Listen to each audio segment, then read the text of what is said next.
오늘 본문은 하나님 지혜에 대한 본문입니다. 우리는 하나님 지혜를 인정합니다. 사람의 지혜와 달리 이 하나님의 지혜가 있으면 특별히 감사와 기쁨의 열매를 맺히고 또 감격, 은혜, 활력, 생명이 꽃을 피우는 것을 우리가 목도하게 됩니다.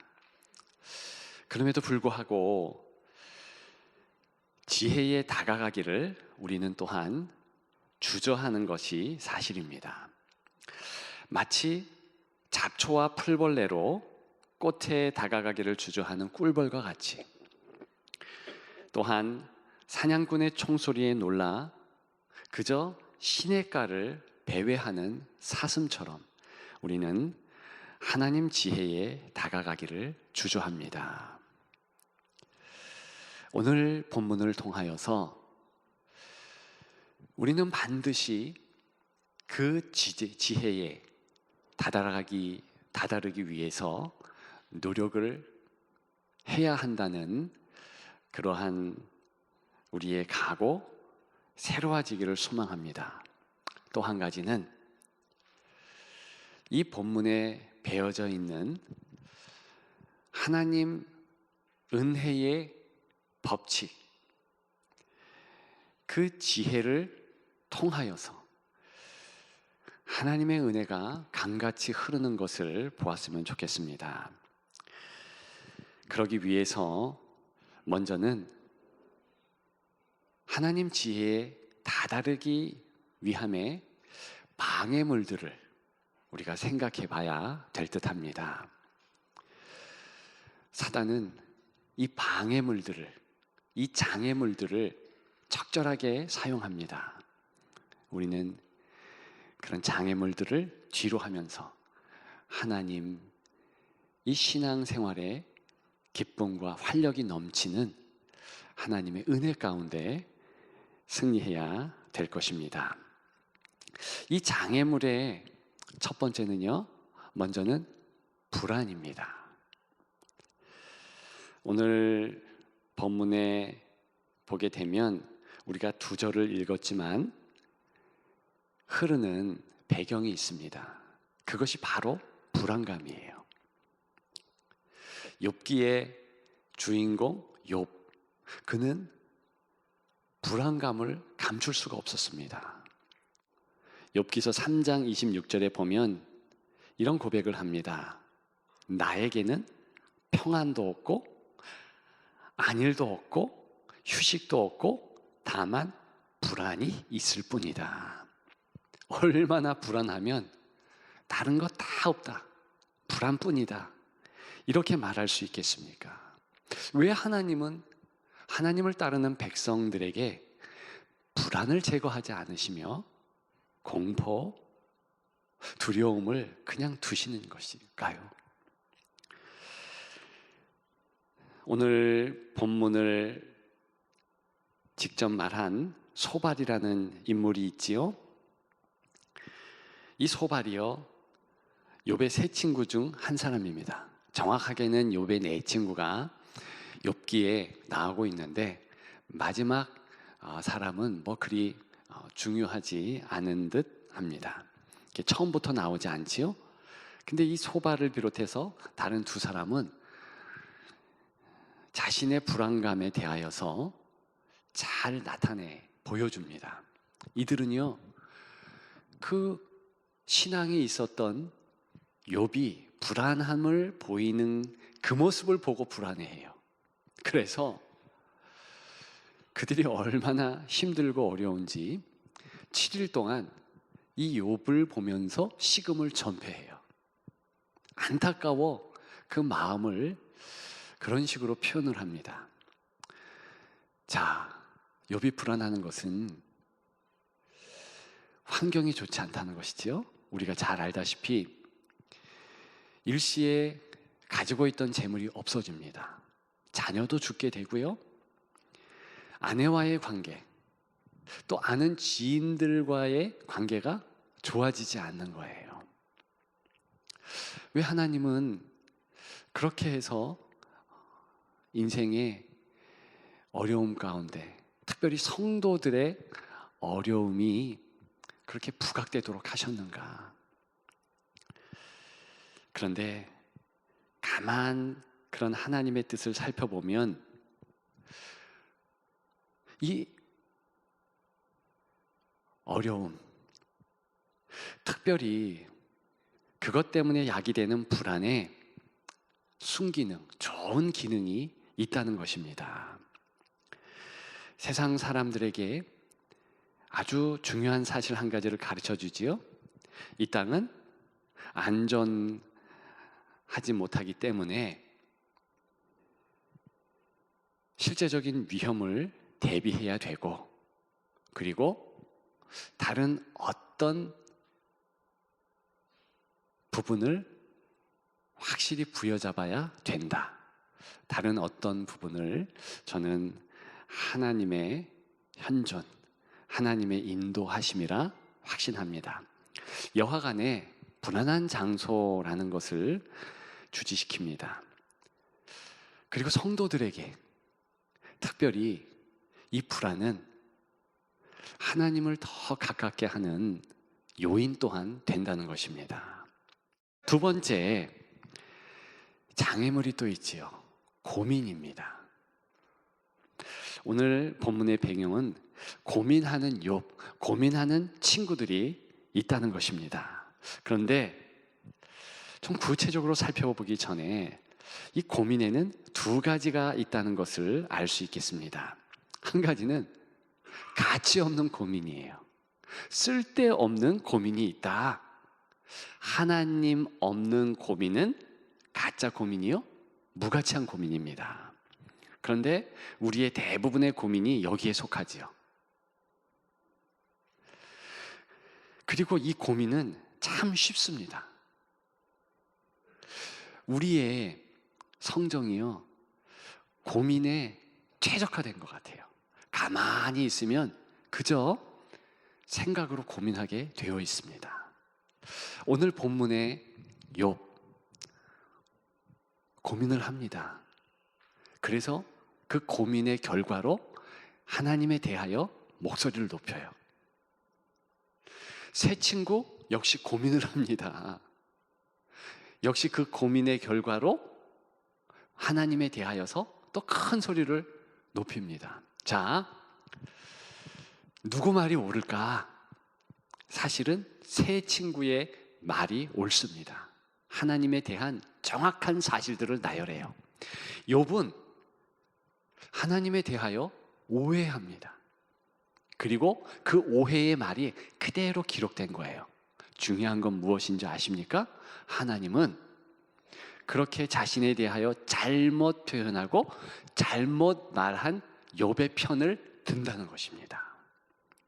옳은 말만 하고 틀린 것이 전혀 없는 새 친구의 그 말들에 대하여서 가차없이 쓸데없는 말을 했다. 너희들 쓰잘데기 없는 그런 행동들, 욥을 비난한 내용들, 그것 했다. 그렇게 진단해 주십니다. 이유가 뭘까요? 욥의 고민과 새 친구의 고민이 달랐기 때문입니다. 눈치 빠른 분들은 고개를 끄덕이며 이런 힌트지, 그렇게 캐치하신 분들도 없지 않을 것입니다. 욥은요, 하나님 계신 고민을 했거든요. 그것은요, 하나님께서 나와 지금 함께 하신다. 하나님이 임재하시고 하나님은 반드시 임마누엘 하나님, 우리와 함께하는 하나님이시다 확신하면서 그렇게 나아갔다는 것입니다. 따라서 욥의 모든 욥기의 대화를 보게 되면 두 가지 모습을 나타냅니다. 한 가지는 이렇게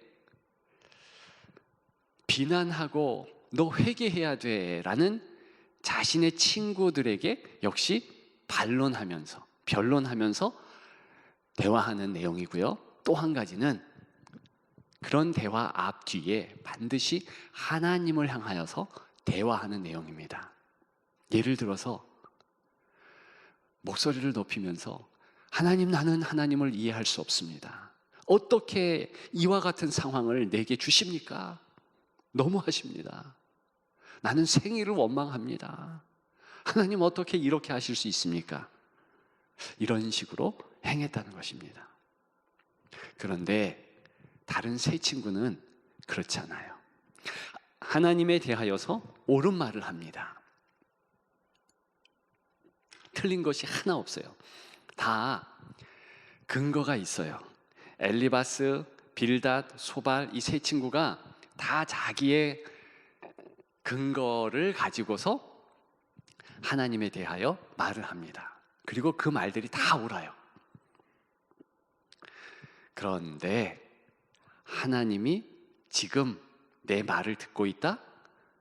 혹은 하나님의 임재감, 하나님이 여기 계신다, 그런 마음으로 그런 대화를 한 것이 아니에요.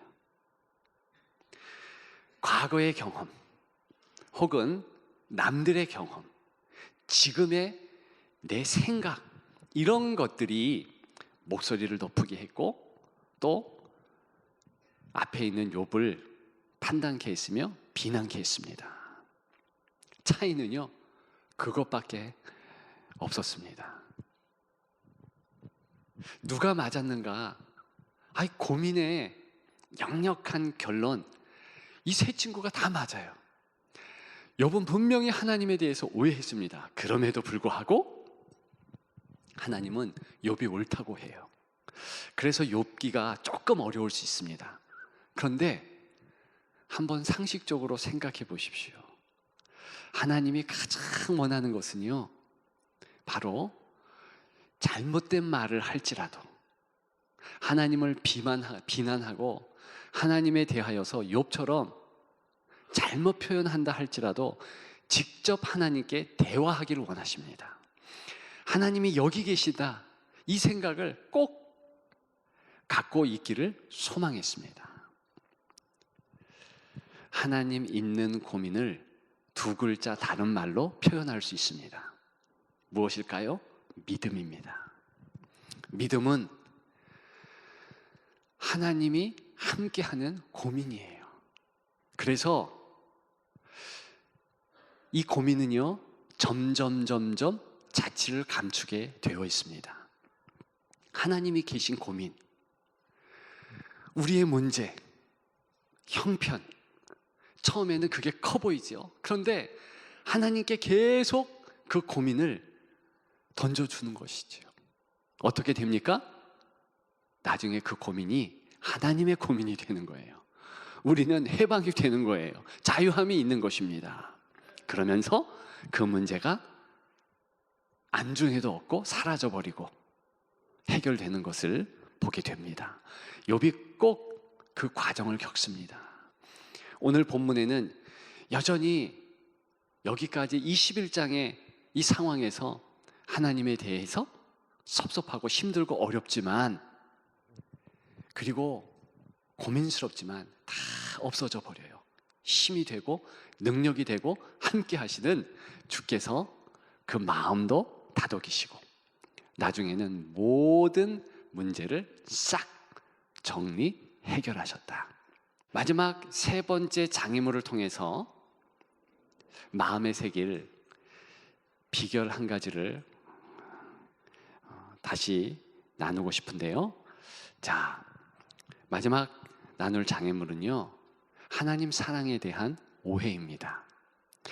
오늘 본문의 배경, 특별히 이 네 사람의 확실한 하나님을 향한 오해는요, 사랑에 있었습니다. 일단 이 욥은요, 하나님 사랑에 대해서 철저히 오해합니다. 나 지금 하나님 사랑 못 받고 있다, 이렇게 확언하지요. 어떻습니까? 저와 여러분들은 지금 이 욥의 상황에도 불구하고 하나님은 사랑하고 그 관심 어린 하나님의 눈빛이 이 욥에게 머물고 있다는 것을 알고 있습니다. 근데 욥은 안 그래요. 인정하지 않아요. 왜 욥은 사랑받지 못한다 확신한가?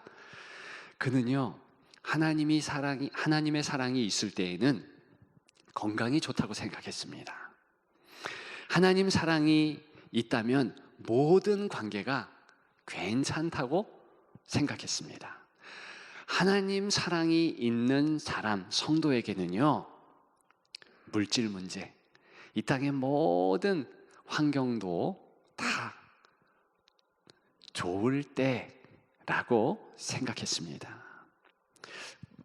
그것은 욥만이 아니죠. 저와 여러분들도 그렇지 않습니까? 하나님이 사랑하는데 왜 내가 건강에 문제가 생깁니까? 건강의 문제 때문에 하나님 사랑을 의심하게 됩니다. 하나님이 여전히 사랑하신다는데 나는 왜 남들과의 관계가 이렇게 힘드나요? 남편의 관계, 자녀의 관계, 너무 힘든 거예요. 다른 성도와의 관계, 직장 상사와의 관계, 어려운 거예요. 거기에만 그칩니까? 물질 문제가 있잖아요. 많은 성도들이 동일한 생각을 갖습니다. 하나님이 나를 사랑하지 않으니까 물질의 어려움을 허락한다. 여러분, 그렇지 않습니다. 욥을 보니까 그렇지 않아요. 그런데 욥에게만 그치지 않고요, 욥의 친구들도 동일한 마음을 갖습니다. 권선징악의 하나님, 이유가 있으니까 네가 지금 벌 받는 거지. 적어도 지금 네 상태를 보면 하나님이 너를 사랑하는 게 아니야. 여러분 어때요? 우리는 사랑의 하나님에 대해서 오해할 때가 많아요. 그 가운데 첫 번째 오해는 하나님의 공평한 사랑이에요. 하나님은요, 그 사랑을 나타내는데 꼭 편견이 있습니다. 편애를 하셔요.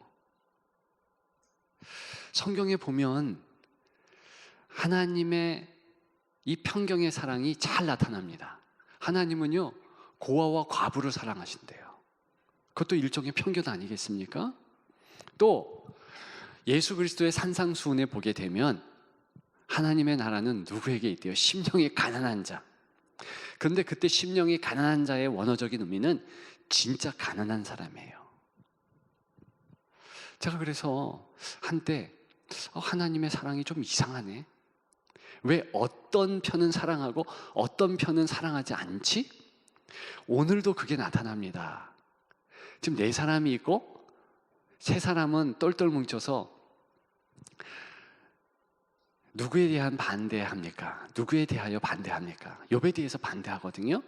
3대 1이에요. 그런데 하나님은 이 연약한 욥의 편을 끝까지 들거든요. 이거 편견 아닙니까? 이거 편애 아닙니까? 실제로 하나님은요, 편애하셔요. 그런데 이것이 아버지 하나님의 사랑의 모습이에요. 제가 어릴 때 부모님에 대해서 오해한 적이 있습니다. 사랑에 대한 오해지요. 저는 3형제인데 둘째예요. 그런데 제가 제일 어릴 때 건강했습니다. 건강하니까 희한하게 저는 보약도 못 먹어요. 건강하니까 좋은 먹을 것이 있으면 형 먼저 주고 그 다음 제 동생 주고 나머지 제가 주고 저에게 주어지고, 그러면서 섭섭하더라고요. 정말 저를 사랑하지 않는다, 그런 생각을 했었습니다. 그런데 제가 자녀를 낳았잖아요. 하필 자녀가 셋이고 하필 저희 형제들이 가졌던 그런 3명의 이 차이점이 그대로 아이들에게 투영이 되는 거예요. 우리 아이들을 보면서 때로는 이 아이가 연약할 때 그 아이에게 관심이 집중되더라고요. 일례로 아플 때가 있잖아요. 그러면 다른 건강한 두 아이는 거들떠보지 않게 되고, 또 어느 때에 위로를 해야 되고 할 때는요, 이 아이에게, 그 힘들고 어려운 아이에게 마음이 쏠리더라고요. 먹을 것도 배로 주게 되더라고요. 우리 삶에 하나님이 꼭 그렇습니다. 성경에 연약한 자에 대한 하나님의 마음이 참 많이 투영됩니다. 나타나죠. 투사됩니다. 오해할 것이 없어요. 한 가지 신앙생활에 여기에서 나타나는 비결이 있습니다. 우리가 하나님 앞에서는요, 우리의 연약함이 무기예요. 그저 하나님 앞에 하나님 연약합니다, 하나님 아시잖아요, 하나님 도와주세요, 욥이요 그러면서 자기의 연약함을 마치 하나님 앞에 보여주기 식으로 토로합니다. 나 이런 연약함이 있어요. 나 지금 너무 힘들어요. 그랬더니 하나님이 욥의 편을 드는 거예요. 바리새인과 사두개인은 그와 같지 않았습니다. 그들의 모습은요, 교만이라는 단어로 나타낼 수 있죠. 예수 그리스도께서 철저하게 회개하라고 그러잖아요. 그 회개하라는 것은 다른 거 아니에요. 교만을 내어버리라는 거거든요. 하나님 앞에 어떻게 교만한 마음을 보일 수 있습니까? 어떤 인생이라도 돈이 있고 권세가 있고 능력이 있는, 재능이 있는 그런 인생이라 할지라도 하나님 앞에서는 미물이에요. 하나님 저를 불쌍히 여겨주세요, 이것만큼 하나님의 마음을 감동시키는 대사가 없습니다. 그런데 인생이 그렇잖아요. 희한하게 하나님 앞에 나아갈 때 뭔가 보여주고 싶거든요. 사두개인과 바리새인이 그랬잖아요. 철저하게 하나님께서 인정하지 않으셨잖아요. 오히려 죄인이라고 두 손 들고 울고 있는 그 사람에게 하나님의 마음이 머물지요. 여러분 어떻습니까? 하나님의 사랑에는 편견과 편애가 있습니다. 인생을 향한 그런 구분이 없지 않아요. 그런데 우리 스스로 우리는 불쌍합니다, 연약합니다 할 때 하나님은 우리를 안아주시는 거예요. 꼭 기억하십시오.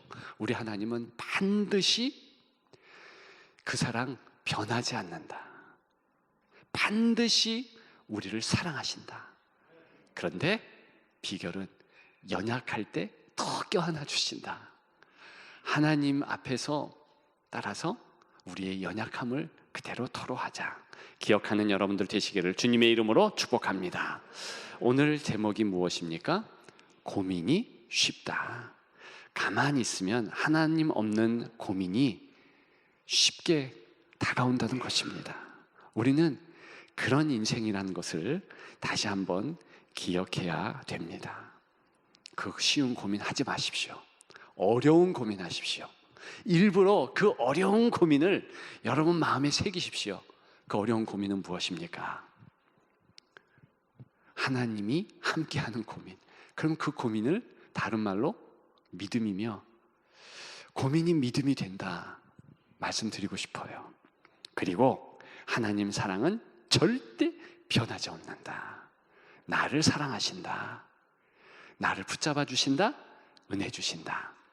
오늘 이 욥기를 통해서 우리 하나님의 지혜로 나아가는 우리의 비결, 그것을 마음에 새기기를 소망합니다. 하나님 지혜가 여러분들의 삶의 모든 정황에 투영되기를 소망합니다. 그 지혜로 나아가십시오. 그 나아가는 우리의 모습, 하나님이 있는 고민, 불안도 하나님께 나아갈 수 있는 요인이며, 하나님 사랑은 절대 변하지 않는데 우리처럼 연약한 자를 더 돌봐주신다. 그러면서 하나님 지혜를 붙잡는 욥과 같은 여러분 되시기를 주님의 이름으로 축복합니다. 축복합니다.